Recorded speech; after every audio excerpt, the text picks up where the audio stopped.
Welcome to this Padel. Today we are with a real racket sports legend, Luis Mediero, and promise? Nah, I'm kidding. A person that has a wide experience also teaching Padel in the world and based in Spain both, who is Fonsi Sernández from Galicia, working in Murcia, if I'm not wrong. At the moment, yeah. At the moment, yes. All right. But they spend, I would say, more than half of the year with Wilson, which is more than their sponsor, is the company that is supporting Padel and in general racket sport growth all over the world. And since I did their course, I don't want to be a coach, don't take it wrong, but I'm curious. I wanted to learn how Padel is taught. I got the idea of connecting with them and getting to know how this is going. So they are here in Miami during the Premier Padel Week, and they are doing a course to create coaches, which is one of the main pieces, one of the pillars of Padel and the future in this country. So welcome to this Padel, Luis and Fonsi. Thank you. So tell us what you are doing here right now. So as you told, RPP, the Registry of Padel Professionals, is an organization that founded in Spain in 1993. So we already 32 years in the market. Wow. We are specialized in coaches education program, international certification, and also provide services that the coaches can do their job with guarantee and maximum safety. Now we have around 9,500 coaches in 92 countries worldwide. Wow. Is the small brother of the RPT, who is the largest organization that is specialized in tennis, doing the same, but since 36 years old. And we are present in 131 countries and more than 27,000 members worldwide. Wow. So since 2018, we came to the USA, tried to do the first courses. And as you told, we already spending around between 8 to 12 weeks. Wow. Here in the States. We have already more than 635 coaches in Padel in the States. And also since 2021, we established also the registry of pickleball professionals. So pickleball is going so much in the States and also is coming to the rest of the world. Yes. So we are focusing in the promoting the racket sport educational programs and certification for coaches, and then also we try to promote the sports as much as we can. In tennis, we have in Spain the largest tennis circuit for juniors and the oldest. We have already 30 years organizing, and this year there are 83 tournaments all around Spain. Wow. With 6,000 players. Since Juan Carlos Ferrero won the first edition, all the Spanish professional players went through it.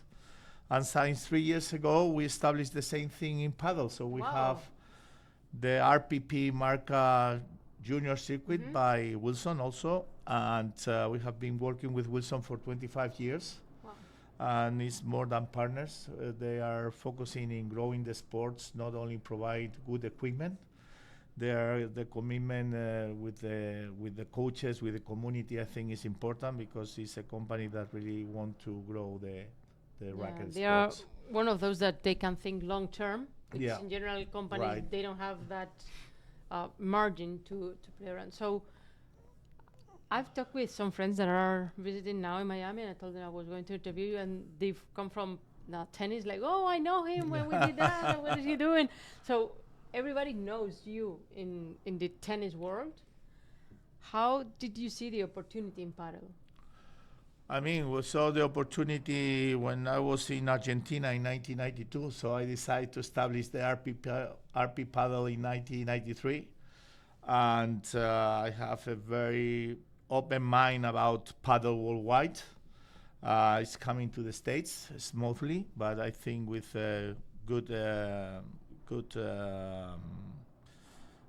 pillars. And I hope that the sport is going to grow properly here in the States. There are many people that are pushing for it. And in Spain, it's very stable, like in Argentina, it's growing out in Europe. Now in Germany, it's booming. Italy is also a great market. Portugal is and now it's also in UK and a little bit in France. It's coming up. So I think in Europe, Padel is going to be one of the favorite racket sports for a lot of women are playing. Kids are not playing so much, but because I think they prefer to play tennis than paddle. Okay. But in the adult community, it's very popular in Europe, and I think it's also we went in Australia for 2 years, and now it's also growing in Australia and the Middle East. We did a course in Japan last year also, so I think it's in a sport like in Latin America. Mexico they are doing so well. Chile is growing up, so I think that there is so much path to grow the sports worldwide, and I think in the next 5 to 10 years, it's going to be an important racket sport. I think to be Olympic sport will be critical in the development of the sport, and I hope that with all the people that we are involved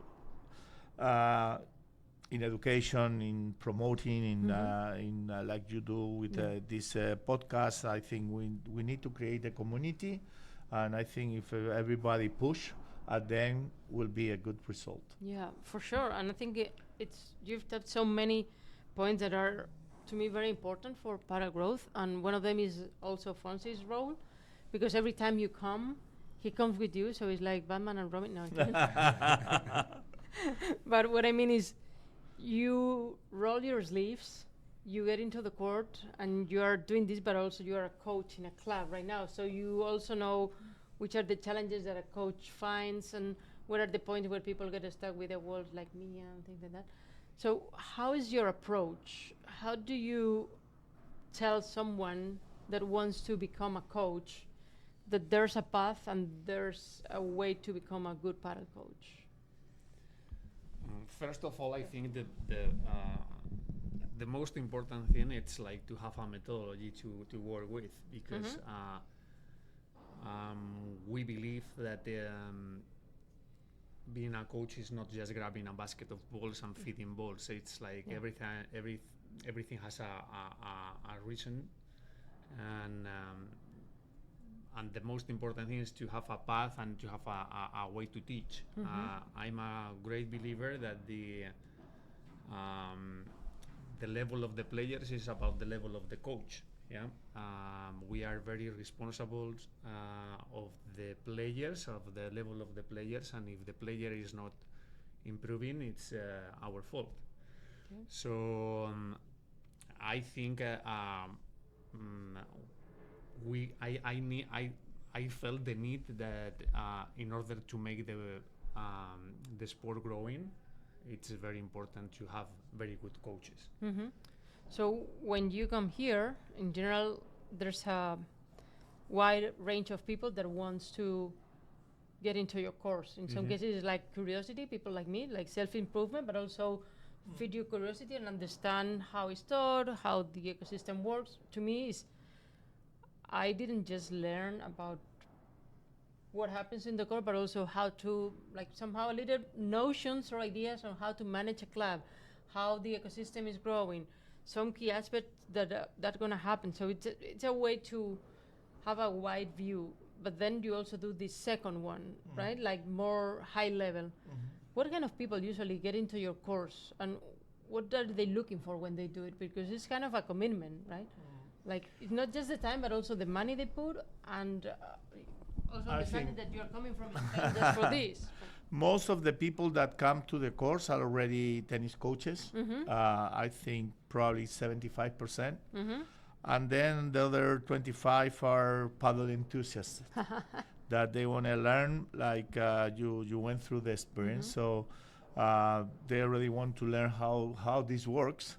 And I think it's a good experience because it helps in two ways. First, we give you the tools in order to teach if you want to do it properly, and then also to develop your own game. I think it's a perspective that you can understand which are the concepts in order to be a better player. Yeah. So from the point of view of a player and from the point of view of the coach, I think both things are very complementary and growth the person at all. So, but I think the paddle as it starts in Spain must start through coaches that already are based in racket sports, and I think many of the tennis coaches will go through the paddle education. I think they are, because all Wilson professional advisory staff are going through the course, and many other teaching professionals.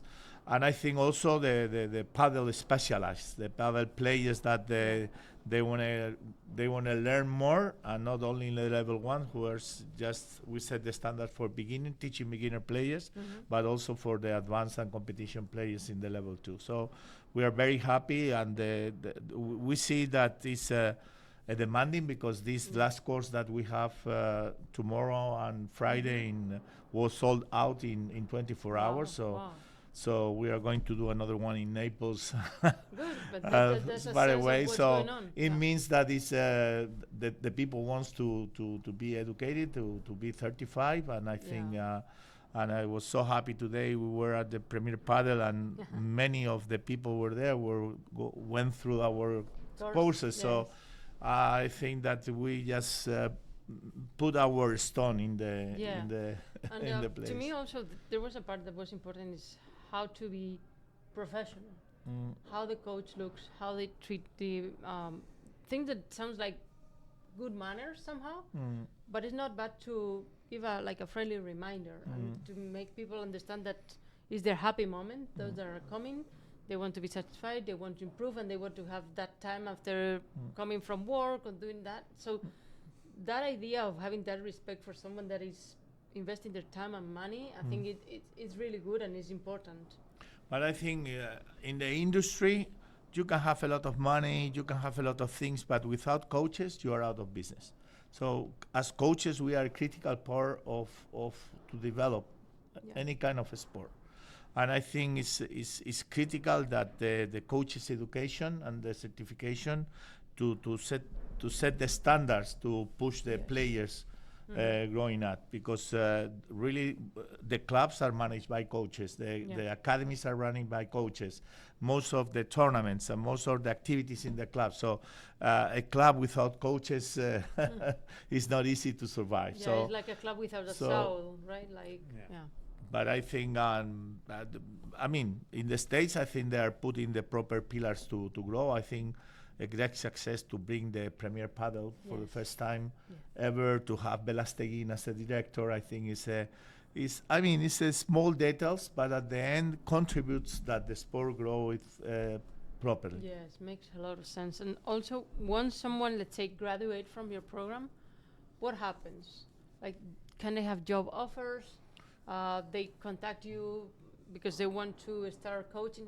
What happens after they graduate?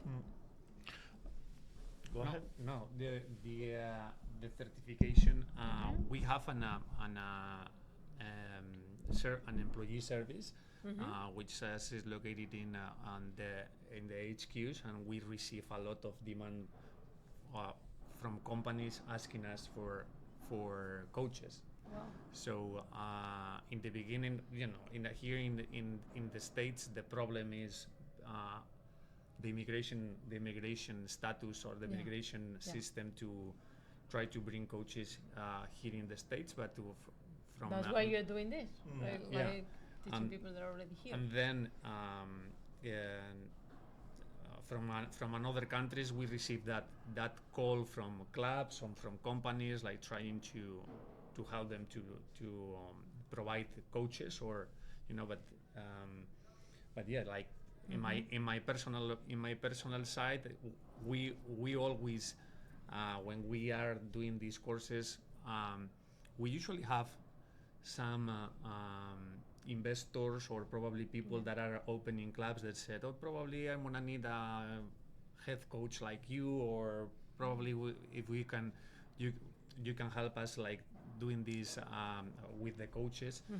So after the certification is what the service that we are providing as well. So you've been coming here for several years, as you said, even before the pandemic, because we've seen this kind of new graphic.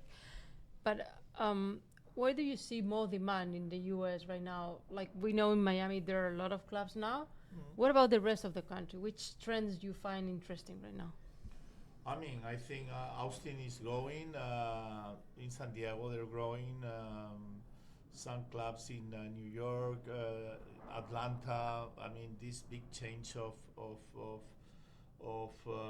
companies that have gyms, and they are focusing in pickleball more than in paddle.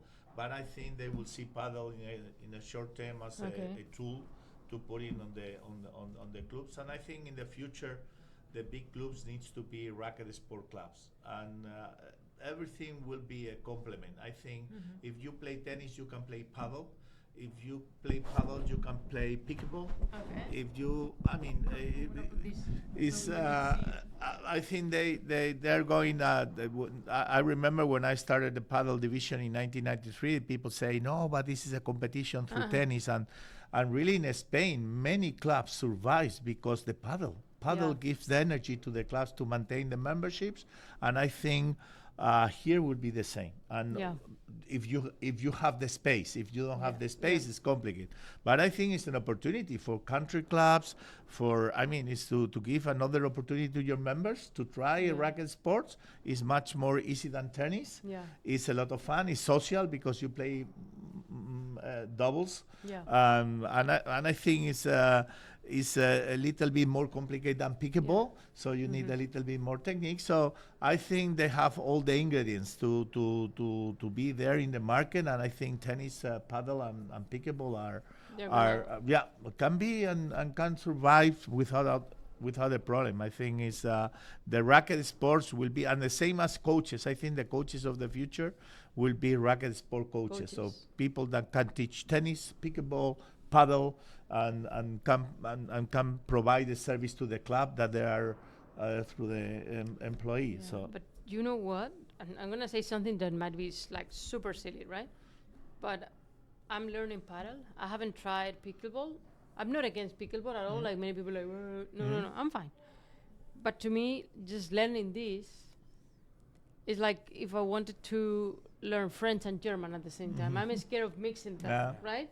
So I don't know if I'm alone or is a common theme. But once you excel, maybe it's easier. But for me, I give you the difference. If you play tennis, you can play paddle and pickleball. If you play paddle, you can play pickleball. But if you play pickleball, it's not easy to play paddle. It's impossible to play tennis. So I think the people who come from tennis have a lot of opportunities. The people who come from paddle have a lot of because at the end it's racket sports. You need to understand the rules. You need to understand a little bit how the tactics, how it works. But I think at the end, I play tennis. I come from tennis. It's my passion. But at the end, I have a lot of fun with paddle. I have a lot of fun with pickleball, and I think they can be together without a problem. And the people who have the experience, but advantage for the paddle players, they can play pickleball without a problem. But if you really love paddle, you will stay in paddle. But doesn't mean that you cannot play pickleball once a week. Why not? So why not? You can be there.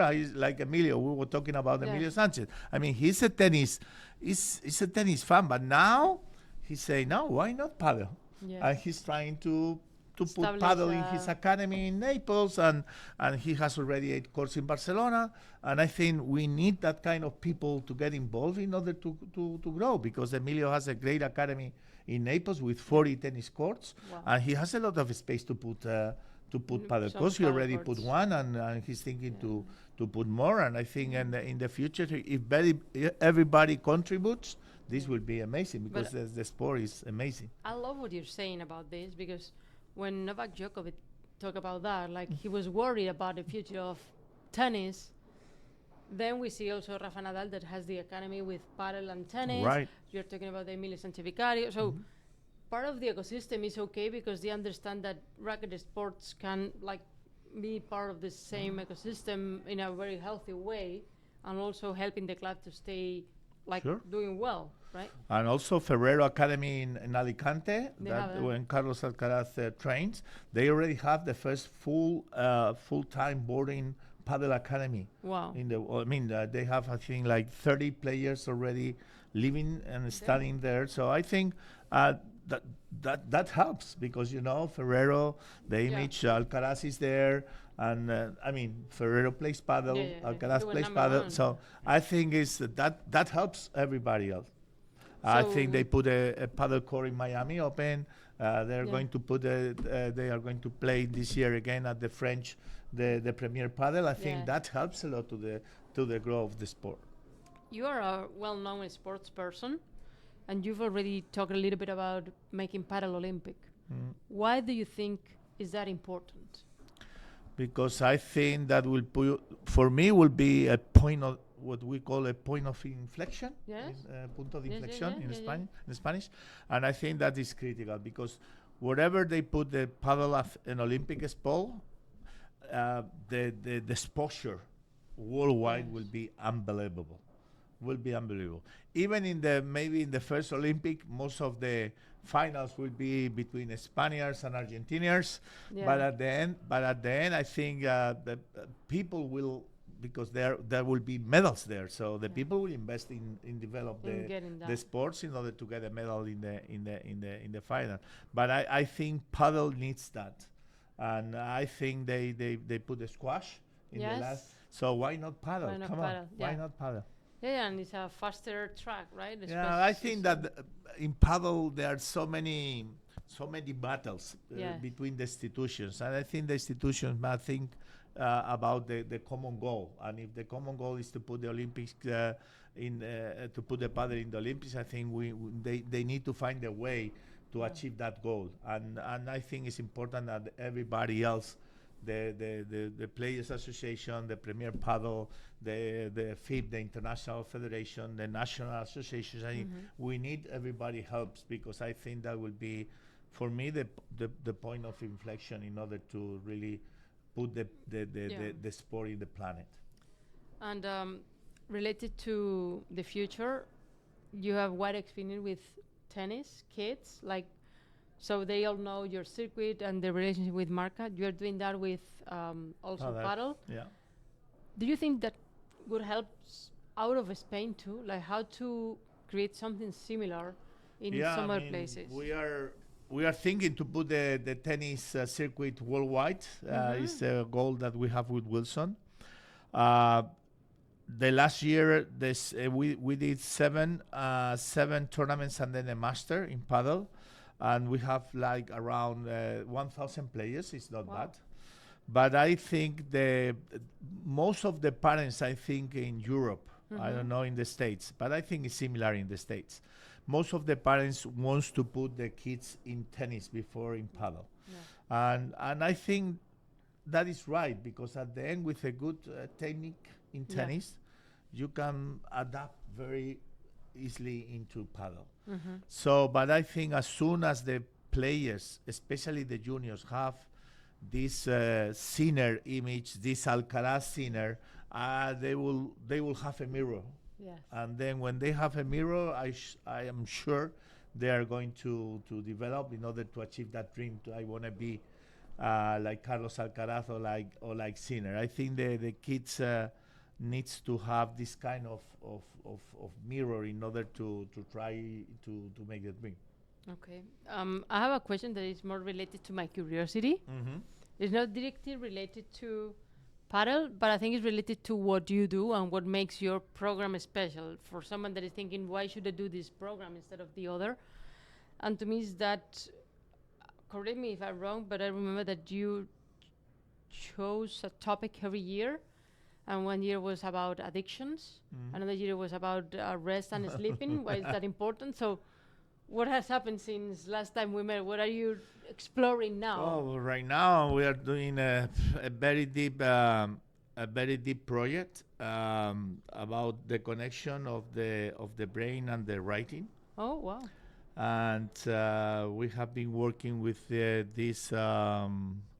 graphology specialist in the last 2 years. Wow. And I think by the beginning of next year, we are coming out with something very, very important, because through the handwriting, you You express yourself you too. can advise the character of a person and the values and a lot of information. Uh-huh. And I think for the coach's point of view, it will be helpful, because you will need to understand better the person in order to develop the person. Wow. And I think that will be amazing. And we have been working with this in the last 2 years. And I think by the beginning of 2026, it will be on the market. So it will Why be don't you amazing. publish those things? Because it's super interesting. I mean, How do you use that? as you know, we have also a company who's called Corporate Athletes. So we train, we Okay. use all the patents that we have to develop coaches, apply to develop top executives in companies. So we need to come with some research Yeah, every new- couple yeah, of years to in be order updated. to push them also. And because at the end, uh, the senior executives needs to what the paddle players need. They need technique. They need tools. Yeah. They need to organize. They need tactics. They need the body, because without the body you cannot do anything. Yeah. And also you need the mind, because at the end the mind is the ones who give you the intensity, the quality, and the focus in what you do. So we all the things that we do are connected, and we try to grow, and we try to get out of our comfort zone. Yeah. And that is why every 2 years we come with something new, and also we try to get out to another sport. Yeah. There is a lot of new sports that are in the agenda of the ICI, who is the umbrella company of that. Right now we are in tennis, in paddle, in golf, in fitness, and in pickleball. Okay. But in the next couple of years will be some more. Wow. And I always like to get out of my comfort zone, and also to push my team to get out of the comfort zone, because I think if you learn from something out, you always can apply to your own. So that is the philosophy, and and also to maintain the leadership in the education. We want to show the coaches that we want to improve ourselves also. Yeah. So I think that is the message that we want to, in order to maintain the level of coaching right now, you need to improve every year at least something. A little bit, yes. Yeah, if you think you've learned anything, it's time to retire. Like, you know everything, it's time to retire, because once you lose your curiosity, to me, you're done. But I think it's important what you say about having exposure to different ideas, because to me, the magic happens when you start connecting things that are apparently not connected, and you get into new paths, right? So I think what you're doing, understanding different fields and then taking it to some like unexpected fields, create something that makes it special what you do, right? What people tell you after the program, how do they feel about it? At the end, I think through the sports, you can develop human beings. And at the end, I think all these sports that we are involved, the tennis, the paddle, the pickleball, the golf, I think there is sports who help you to be a better human being. And at the end is to provide the coaches the tools in order to develop better human beings. And at the end, if they are good tennis players or paddle players or pickleball players or golf, that's amazing. But at the end, I think that in order to have success in life, I think you need to be a good person. Yeah. And we try to give the coaches not only the tools to develop the players, but also to develop the person. I think is one of the difference in our programs. And when I love is when I am in premiere and so many people come to us and say thank you and stand up and say, Luis, we have a great experience.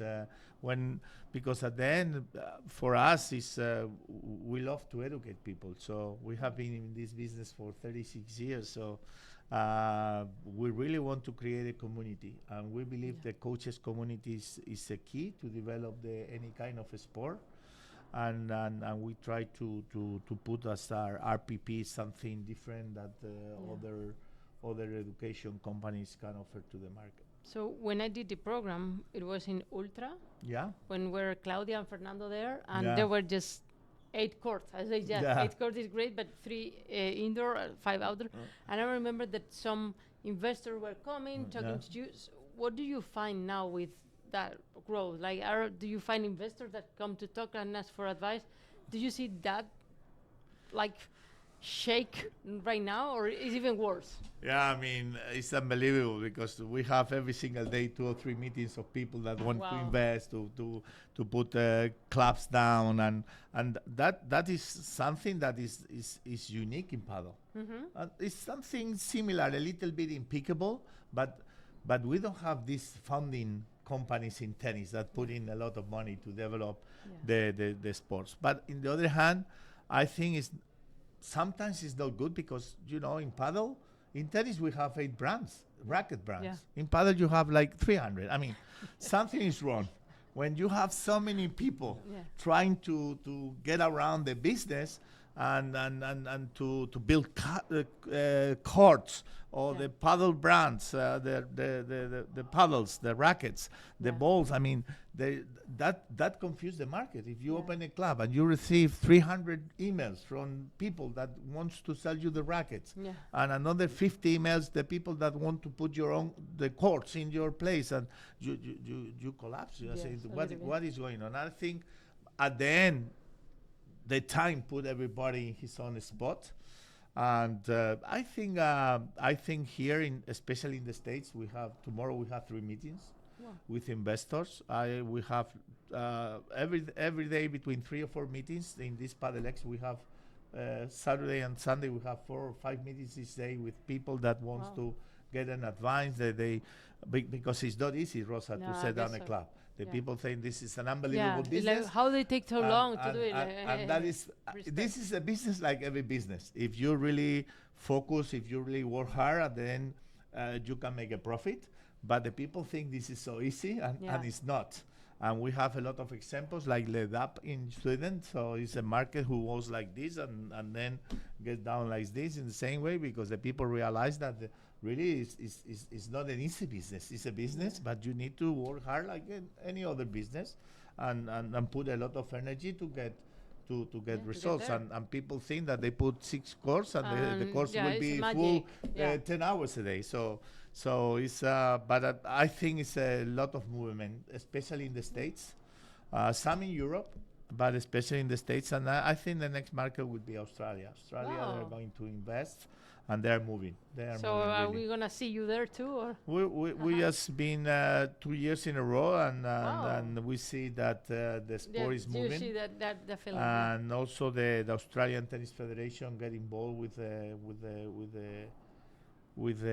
the paddle, and I think that helps because they have this muscle, financial muscle, so it's very important too, and they have a lot of control of a lot of tennis coaches over there, so also helps. And I think I think as soon as the United States grow, that will be an immediately impact in all Latin America. Yes. So I think I'm focused that in the States paddle must have success, because that will be explode to all Latin American countries, because the influence of the United States in Latin America is so high. Yeah, it's so contagious. That happens like very organically, but also with a high virality. Right. I feel like that.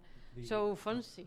No, yes, I want the happy news is like, I remember, as you know, I was living here for 8 years you told me, in the States, and the happy news is like 4 years ago, in our meetings were like, okay, I'm an investor, I'm gonna open 5 locations in the States in the next 5 years, and this is gonna be a huge club, and never happened.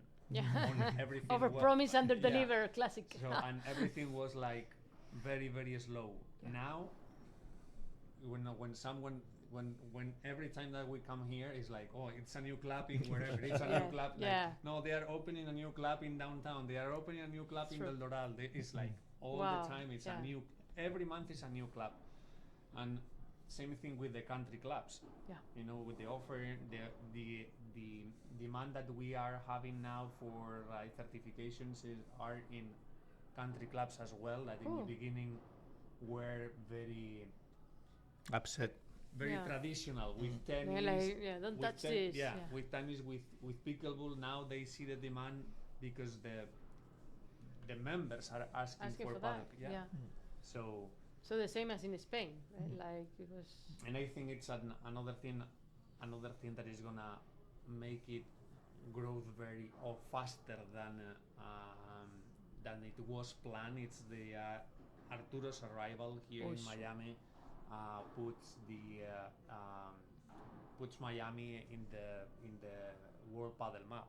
Yeah. You know, and nobody was talking about Miami in terms of padel worldwide. Now it's like, oh, what is happening? That's the place there? to be. Yeah. Yeah.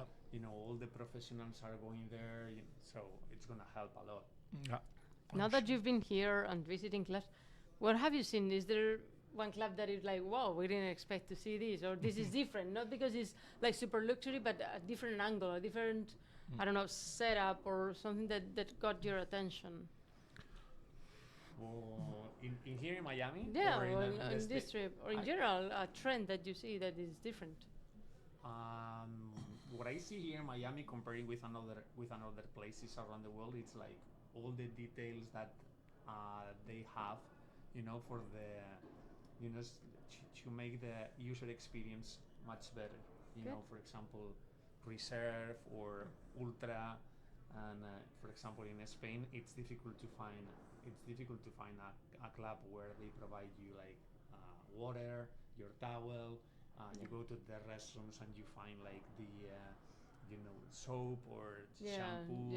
To brush your teeth. Yeah. It's like that makes the user experience much better for the same price Yeah. of playing. You know, so I think it's what I find difference between another parts of the world. But most of the clubs, since they are new, all the locations are great. Yeah, it's true. Yeah. And are we gonna see you soon in the US again, or where did you live? Now we need you. Now you are needed here. Hopefully, it's something that I'm like, you know, I love this part of the world. I love the States. I love South Florida. But for personal reasons, 2 years ago I had to move to Spain again. But it's you know, I love to come here. You know, especially to Miami, that I know all these. Yes. You know, all this paddle community. Not, you know, in the beginning, I knew everybody. Now, you know, it's huge. You know, it's bigger, but it is like, it's amazing. But probably, it's something like we are looking for, like, for moving back to South Florida. I think there are opportunities. Yeah. It's interesting. And you can see now that we're watching people competing for tickets for the semi-final. So this is kind of a little open on a Wednesday evening here in the club. I think the level of paddle has grown a lot very quickly. The way like regular amateur players play. Look at this. And some of them make already our course, eh? Some of them. You know I know. They know you, At the end, we cannot forget that this sport was growth by the amateur people, amateur players. So like now, the pros are the famous people, but in Spain, I don't know the numbers of license that we have now in Padel. But the beauty of Padel is that you don't need a license to play and enjoy. So it's difficult to. Everybody has a paddle at home somewhere. But we have tournaments in Spain. You can play tournaments every weekend in every single town. You have like 3-4 tournaments, and that's amazing. Everybody, it's addicted, you know, to the sport. And this, I can see the people that I met like many years ago, that all, you know, everybody's improving a lot. So are we gonna see you all again visiting Miami? Yeah, we're coming back on the 20th of April to Naples. Good. We are going to deliver there a couple of paddle courses and also a pickleball one, because that will be the US Open Pickleball Championships in Naples. So Wilson is a sponsor there, and we are going to deliver at the Emilio Sanchez Academy. So they some have Padel pickleball too courses. into the. Yeah, they are going to put 4 courts already. Wow. So we are going to spend another week there at the end of April. Okay, so hope to see you again. And For sure. I think we need to do like a deep dive into pickleball and paddle. I would love to do something, because I don't like that people are allergic, paddle people. Like, it's good to understand how we like can do well together. Right. Yeah, I think they have to work together, because in the beginning, for example, in Spain with the paddle, the tennis players were, no, I don't want to play this because this is not a sport, this is for old people. Now, everybody is playing paddle. Now we are feeling this, especially in the south of Spain, Murcia, Malaga, with all these people that are coming from UK, which where there are people playing already pickleball, and American people living in Malaga. We have pickleball, and clubs are or paddle players are saying, no, I don't want to play this because this is not a sport, and I'm saying it's gonna happen, at the end. Yeah. But Rosa, when I travel All the time. I have the opportunity in my last 35 years to move around 20 to 25 countries every single year. Wow. And when I established the RP Padel, the division, the message was, oh, that is not a sport. That will be same. never will. It's impossible. Same song It's everywhere. boring. It's doubles. So I look at the paddle right now. So it's the same message that people is giving to me right now when I talk about pickleball. I say, no, that is not in a sport. It will never come to Europe. It's impossible. It's only in American sport. No, I say, look, it's a racket sport. It's fun. It's easy. something It will take another community. It's not a competency of paddle. It's not a competency of tennis. They can be together without any kind of problem. They are going to get a community that paddle and tennis never get. Yeah. And there are people, and in the States, it's something that is real. It's more than 25 million players already playing pickleball. So it's a huge number. And why not? Yeah. I mean, you can play. Why not? If you like paddle, you play paddle. If you like tennis, you play tennis. Or if you like pickleball, plays pickleball. But it's not going to make a competency. And I think, that pickleball will help paddle. Paddle will help pickleball, and paddle and pickleball will help tennis also. Wow. Because at the end, tennis is a sport that is always in the last 30 years is very stable worldwide. It's like golf. Yeah. And now paddle is growing, and we are the responsible that growing the sport properly. And I think pickleball is going to have their own place in the market. And it's something that you can touch in the States. Yes. Because here everybody talks about it's that, amazing. and it's work. Thank you, Oh, and hope to see you pleasure. soon, my friends. Well, You're Thank welcome you. here always.